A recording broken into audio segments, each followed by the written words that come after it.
The impact of European and American and Russian and Chinese interference is a raw wound. It is not something that is in the past. It is something that is happening as we speak.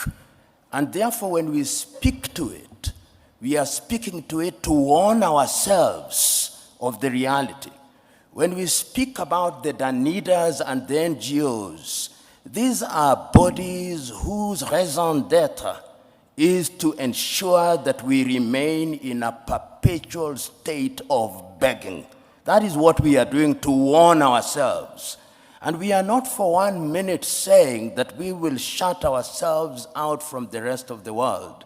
What we are saying is that we must define how we engage with the whole world. And we are saying that as individual countries, we are weak, and the rest of the world wants to operate and to deal with us in our weak state. The United States of America are dealing with Rwanda on second-hand clothing. Rwanda cannot resist them. Burundi cannot. Kenya cannot. Uganda cannot. But if we are East Africa with a population of 300 million, we can. If we are SADC, we can. If we are ECOWAS, we can. So this is what we are saying. And we are saying further that going forward, we must also recognize our internal weaknesses. And what is our weaknesses? Chinua Achebe said it very well. The problem of Africa is simply and squarely one of political leadership. The rank of many political leaders in Africa are thieves. Let's call them by their name. They are thieves. They are individuals who are not interested in the interest of this country. And as long as we continue electing such individuals into positions of power across Africa, they are going to be manipulated. What then is the responsibility of the citizenry?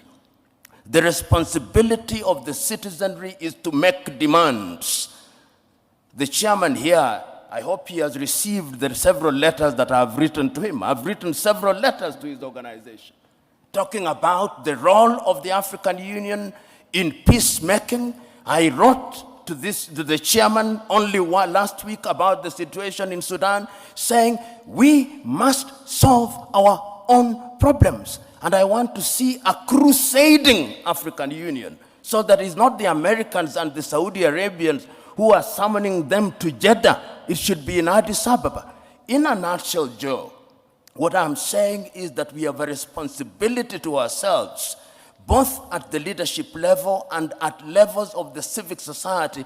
We must be engaged in a positive manner, and we must keep on shouting without being diplomatic, because diplomacy is lulling us into a false sense of security. And lastly, I want to say this.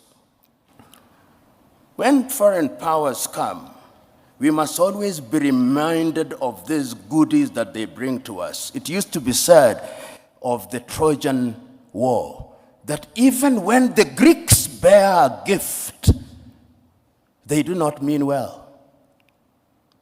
They never mean well. And the sooner we say it, recognizing the external threat, recognize